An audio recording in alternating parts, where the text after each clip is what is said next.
हमने वर्ण विचार का अध्ययन कर चुके हैं और आज करते हैं शब्द विचार।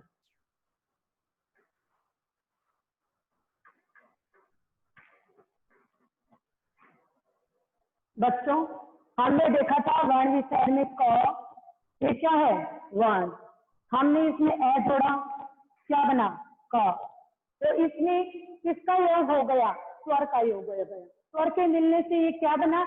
बन गया, वर्ण बन गया। ठीक है, तो वर्णों के योग से क्या बनते हैं? शब्द। जैसे देखिए कमल, इसमें क्या क्या वर्ण जुड़े? क, म, ल, यानी क प्लस अ प्लस म प्लस अ प्लस ल प्लस अ, कमल। ये क्या बना? पूरा एक शब्द बन गया।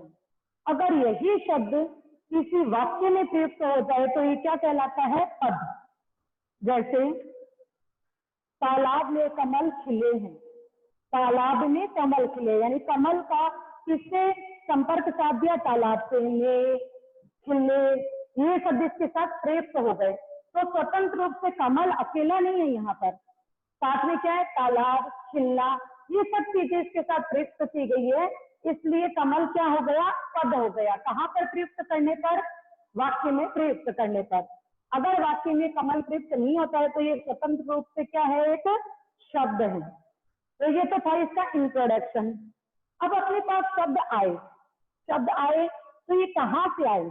जैसे हमने वर्ण पढ़ा था ना कि स्वर और व्यंजन हुए, उनसे वर्णमाला बनी, फिर स्वरों को हमने 3 भागों में बांटा, फिर व्यंजन थे स्पर्श व्यंजन, अंतस्थ व्यंजन, उष्म व्यंजन, संयुक्त व्यंजन, जुष्ट व्यंजन। तो अब ये क्या चीज है? शब्द। ये कहाँ से कैसे बने? वर्ण अपने पास आ गए, लेकिन अब शब्दों को अपन कहाँ से अपने एकत्रित किया, कैसे उसकी रचना की, है ना? तो उसके आधार पर हमें शब्द पढ़ने हैं। सबसे पहले देखते हैं हम शब्द की परिभाषा। शब्द की परिभाषा क्या होती है कि वर्णों के सार्थक मेल को हम क्या कहते हैं? शब्द कहते हैं। कि वर्णों का ऐसा मेल जिसका कोई ना कोई अर्थ निकले, तो उसे हम क्या कहते हैं? शब्द। यहाँ पर हम परिभाषा लिखते हैं, वर्णों के सार्थक मेल बोल दो तो समूह बोल दो, मेल को शब्द कहते हैं।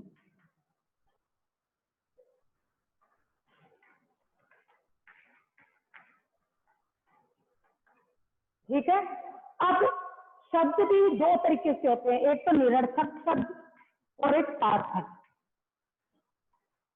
जैसे हम कुछ उदाहरण देखते हैं, चाय, वाय, दाल, वाल, रोटी, वोटी। तो इस तरीके से कुछ शब्द हैं जिसमें चाय का एक सार्थक मीन्स है। ठीक है, वाय, ये हमने चाय को सहारा प्रदान करने के लिए इसको साथ में यूज लिया है, जबकि स्वतंत्र रूप से इसका कोई भी मीन्स नहीं होता है, कोई भी अर्थ नहीं होता है। इसी तरीके से देखिए दाल, तो ये हो गया अपने पास सार्थक, जबकि वाल, ये हमने इसको सहारा प्रदान करने के लिए एज यूजुअल अपनी लोकल लैंग्वेज में यूज में लिया है, जबकि वाल का कोई मीन्स नहीं होता, कोई अर्थ नहीं होता। तो ये सारे क्या हो गए? निरर्थक शब्द। और ये वाले क्या हो गए? जिनका मीन्स निकल रहा है वो हो गए सार्थक शब्द। तो ये यहाँ तक थी अपनी शब्द की परिभाषा और सार्थक और निरर्थक शब्द क्या है। नेक्स्ट देखिए, शब्द के हम भेद बताते हैं कि हमने शब्द को कहाँ कहाँ से लिया और शब्द कैसे इनका निर्माण हुआ। तो शब्द के भेद, शब्द के भेदों को हम 4 रूप से समझते हैं। सबसे फर्स्ट, स्रोत के आधार पर।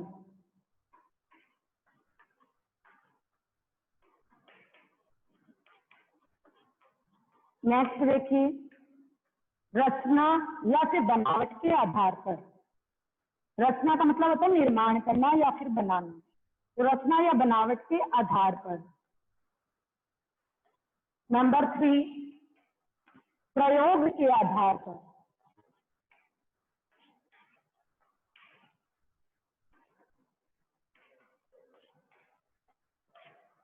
नेक्स्ट है नंबर 4, अर्थ के आधार पर।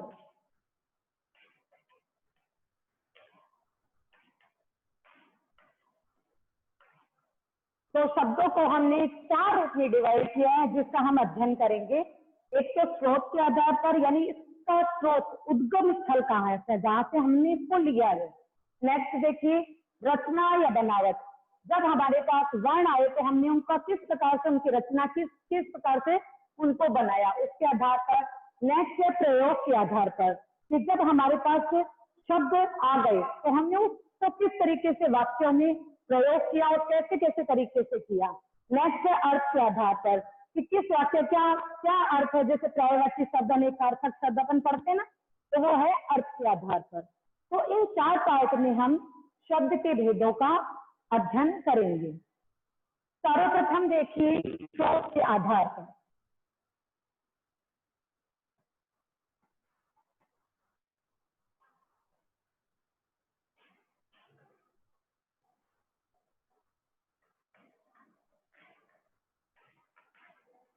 और स्रोत के आधार पर पढ़ने से पहले अब तक का एक बार अपन रिवाइंड कर लेते हैं, ठीक है। सबसे पहले हमने वर्ण पढ़े थे, वर्णों को मिलाकर उनका सार्थक समूह हमने बनाया जिसे हम कहते हैं शब्द।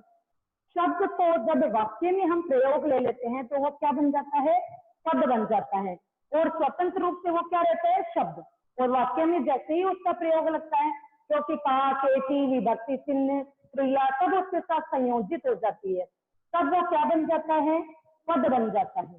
ठीक है, यहाँ तक समझ में आया। फिर अपने पास 2 चीज होती है, एक तो सार्थक और एक निरर्थक। निरर्थक मीन्स क्या होता है, जिसका कोई अर्थ नहीं होता। सार्थक जिसका कोई ना कोई अर्थ होता है। इसके बाद में हम पढ़ा शब्दों के भेद। तो शब्दों को पढ़ने के लिए हमने इसको 4 पार्ट में डिवाइड किया, स्रोत के आधार पर, रचना या बनावट के आधार पर, प्रयोग के आधार पर और अर्थ के आधार पर। अब सबसे पहला हम पढ़ते हैं स्रोत के आधार पर, यानी इसका उद्गम स्थल, इसको हमने कहाँ से प्राप्त किया। तो इसके अंदर सबसे पहले तत्सम, नेक्स्ट देखिए तद्भव, और इसके बाद में देखिए देशज, नेक्स्ट देखिए विदेशी।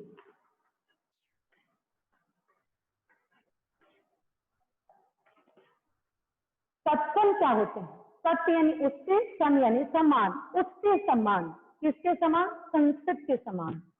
संस्कृत के ऐसे शब्द जो हिंदी में जो भी क्यों काम में ले लिए जाते हैं, उन्हें कोई चेंज नहीं किया जाता, तो उसको क्या कहते हैं, संस्कृत के तत्सम शब्द होते हैं। संस्कृत के अगर आपको इसकी परिभाषा पूछ ली जाए कि तत्सम शब्द किससे कहते हैं, तो आपको बताना है संस्कृत के ऐसे शब्द जिनका हिंदी में ज्यों के त्यों काम में ले लिया जाता है, उसे हम तत्सम शब्द कहते हैं। अब तत्सम और तद्भव ये दोनों एक प्रकार से जुड़े हुए हैं। कैसे, जैसे संस्कृत के शब्द हैं, हमने हिंदी में रूपांतरण कर लिया तो वो क्या बन गए, तद्भव शब्द। यानी संस्कृत के ऐसे शब्द जिनको हिंदी में चेंज करके या बदलाव के साथ काम में लिया जाता है, तो वो तद्भव शब्द बन जाते हैं। जैसे देखिए आम्र, आम्र का होता है आम, कपोत, कबूतर, मक्षिका, मक्खी, पत्र, पत्ता, दधी, दही। ऐसे ही कुछ और भी वाक्य हैं। आम्र क्या है, तत्सम शब्द। आप संस्कृत में पढ़ते हो ना, आम्र का मतलब क्या होता है, तत्सम शब्द। इसको जब हमने हिंदी में यूज में लिया आम, तो ये क्या बन गया, तद्भव। तत्सम तद्भव, आम्र का आम, कपोत, कबूतर, मक्षिका, मक्खी, पत्र, पत्ता, दधी, दही, गृह, घर, घृत, घी। तो इस प्रकार से कुछ तत्सम और तद्भव शब्द मैंने आपको बताए हैं।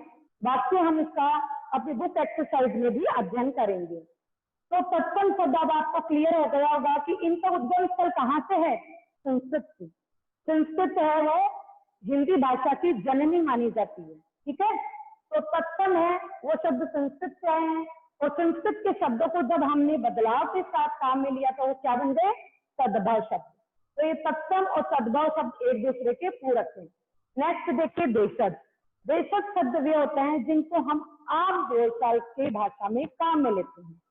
जो साहित्य रचना जब होती है तो जिस क्षेत्र में साहित्य रचना होती है वहां के लोकल शब्द भी काम में लिए जाते हैं। तो देशज शब्द है जैसे लुटिया, खटिया, कुटिया, इस तरीके के कुछ शब्द हैं जैसे पगड़ी, खटिया। तो ये इस तरीके के शब्द जो हमारे देशज शब्द, लोकल लैंग्वेज के शब्द हैं। लेकिन हिंदी भाषा में कई बार साहित्य रचना में, कई बार किसी निबंध रचना में या फिर कहानी में भी इस तरीके के शब्दों का प्रयोग किया जाता है। तो ऐसे वाले शब्द क्या कहलाते हैं? देशज शब्द कहलाते हैं। तत्सम, सद्भाव, देशज, ये 3 प्रकार के शब्द हमने पढ़ लिए हैं कि कहाँ कहाँ से इनका उद्गम हुआ है। तो ये देशज है वो इसका उद्गम स्थल कहाँ से है? लोकल आम बोलचाल की भाषा, प्रांतीय भाषा।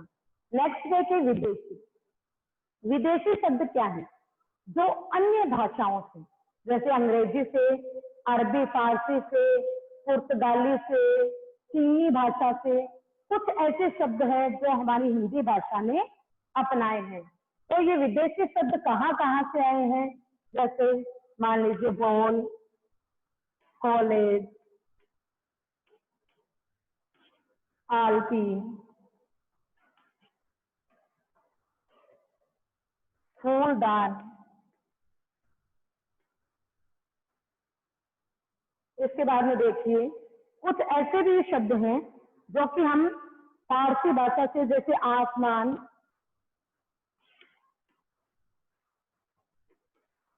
अफसोस,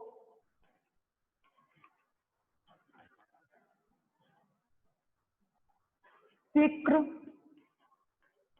तो ये कुछ ऐसे शब्द हैं जो कि हिंदी भाषा की नहीं है, प्रॉपर किस भाषा से लिए गए हैं? कुछ अंग्रेजी भाषा से लिए गए, कुछ अरबी फारसी भाषा से, और कुछ चीनी भाषा से लिए गए शब्द हैं। तो जो विदेशी शब्द है तो नाम से ही पता चल रहा है कि जो अपने देश से नहीं हो, दूसरी भाषाओं से लिए गए हैं, वो शब्द क्या कहलाते हैं?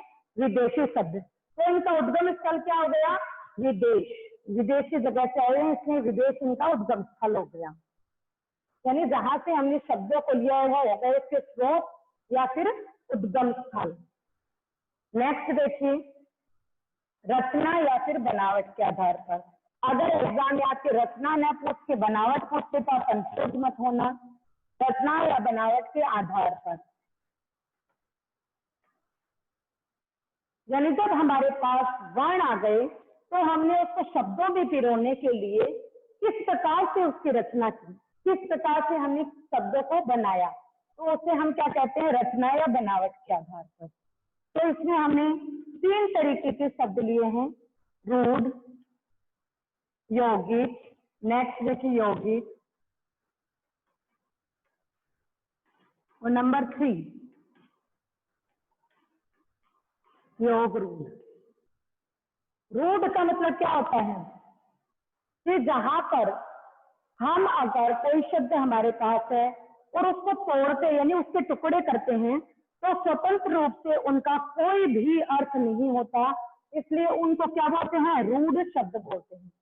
यानी उनको अगर हमने तोड़ा, मान लो जल, जल का हमने तोड़ा ज और लय, तो प्रॉपर रूप से ज का कोई भी मीन्स नहीं होता, लय का भी कोई मीन्स नहीं होता। इसी तरीके से देखिए पानी, पा का कोई अर्थ नहीं होता, ले का कोई भी अर्थ नहीं होता।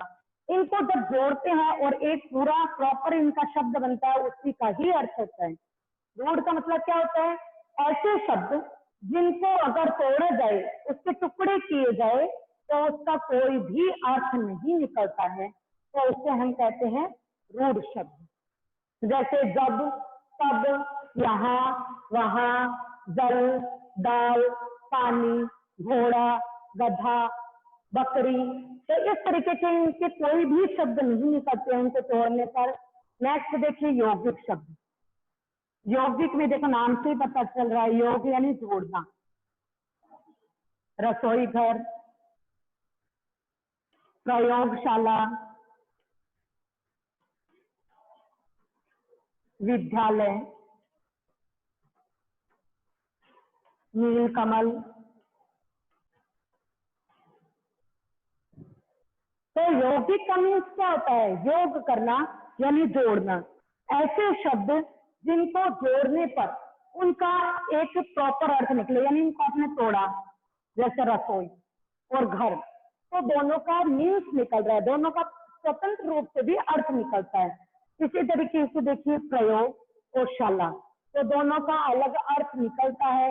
इसी तरीके से देखिए विद्यालय में, तो विद्या प्लस आलय यानी विद्या का घर, तो इसका भी अलग रूप से अर्थ निकलता है। नील यानी नीला, कमल यानी पुष्प, नीले रंग का पुष्प नील कमल। तो इस तरीके से इनका स्वतंत्र रूप से भी अर्थ निकलता है।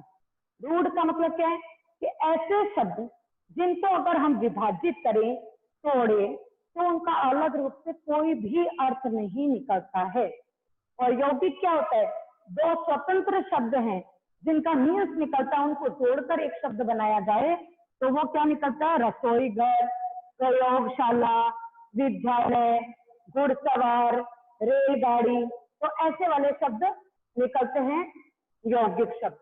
नेक्स्ट देखिए योग रूढ़।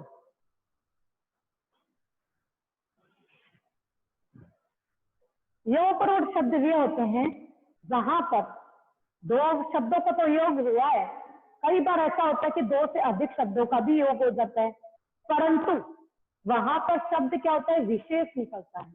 जैसे देखिए दशानन,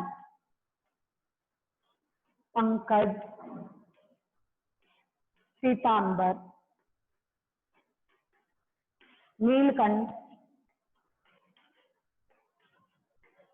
एकदंत। दशानन, दस है जिसके आनंद, आनंद का अर्थात क्या होता है? मुख, दस है जिसके मुख। अब हर किसी व्यक्ति के तो 10 मुख हो नहीं सकते, तो विशेष अर्थ क्या हो रहा है? रावण। विशेष अर्थ प्रकट होता है, वहां पर क्या होता है? योग रूप। नेक्स्ट देखिए पंकज। पंख का अर्थ होता है कीचड़, ठीक है, पंख का अर्थ होता है कीचड़। तो कीचड़ में जो जन्म ले वो क्या होता है? पंकज। तो पंकज क्या है? कमल।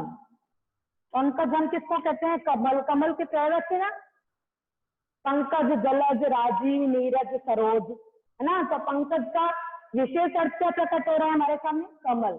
तो ये क्या होगा? योग रूप। नेक्स्ट देखिए पीतांबर। पीला है जिसका अंबर। अब पीला, पीतांबर के नाम से हम किसको जानते हैं?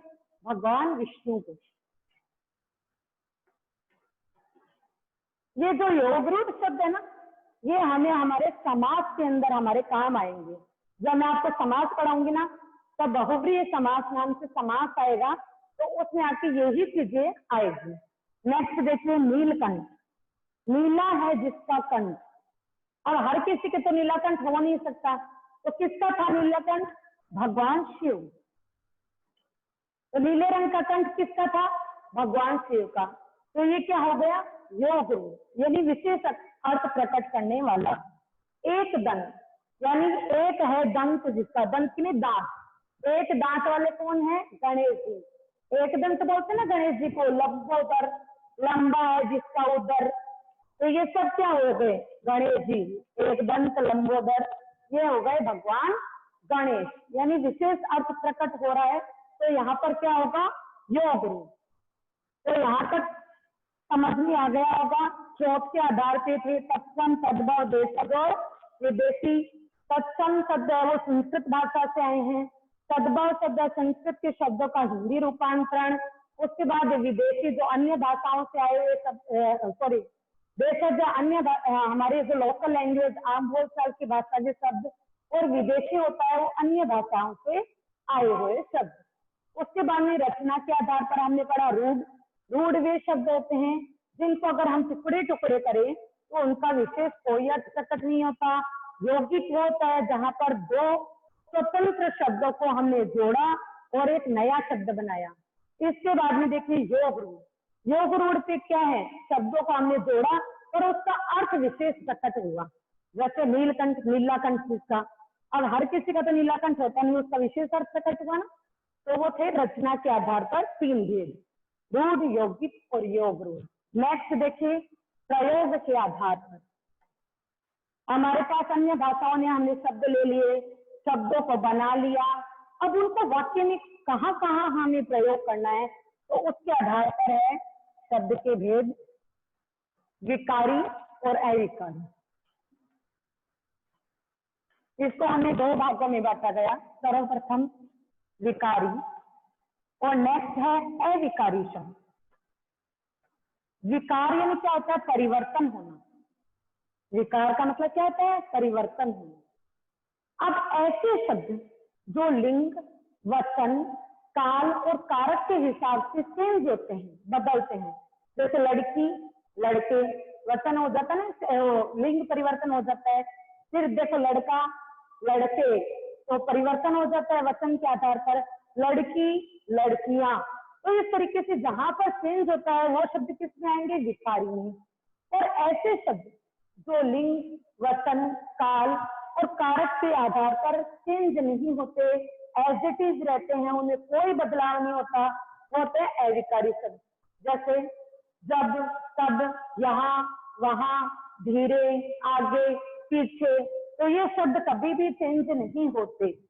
आगे आगे लड़की चल रही है, आगे आगे लड़का चल रहा है, तो आगे आगे शब्द में कोई चेंज नहीं हुआ, लिंग और वचन चेंज हो गए, लेकिन इसमें कोई भी चेंजिंग नहीं हुआ।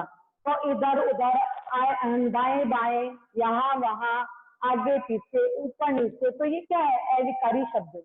तो अविकारी शब्द कौन कौन से हैं, क्रिया विशेषण, समुच्चय बोधक,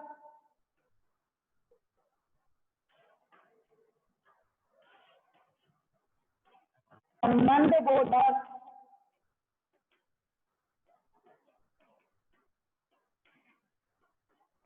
नेक्स्ट देखिए विस्मयादि बोधक।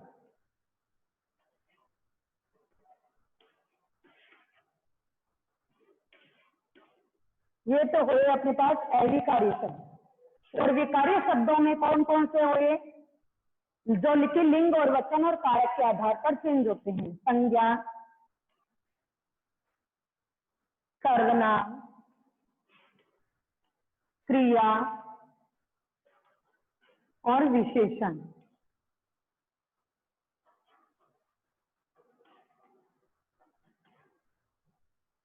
क्रिया में भी चेंज होता है, जैसे लड़का जाता है, वो लड़की आते ही जाती है, तो लिंग और वचन के आधार पर चेंज हुए। लड़का गुणवान है, लड़की गुणवती है, तो ये विशेषण के आधार पर चेंज हो गया। सर्वनाम में उसका, उसके, है ना, इसका, तुम, तुम्हारा, तुम्हारे, तो वचनों के आधार पर इसमें भी चेंज होता है। तो संज्ञा, सर्वनाम, क्रिया और विशेषण, ये चार चीजें हमने किसमें डाली है, विकारी शब्दों में, यानी जिसमें परिवर्तन होता है।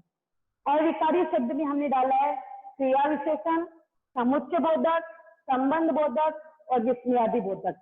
तो पूरे हिंदी भाषा में हमें ये सारी चीजें पढ़ने को मिलेगी। हिंदी द्वितीय में संज्ञा, सर्वनाम, क्रिया विशेषण, समुच्चय बोधक, संबंध बोधक और विस्मयादि बोधक, इन सबके चैप्टर इंडिविजुअल हमें दिए हुए हैं और हम इन सबका अध्ययन करेंगे।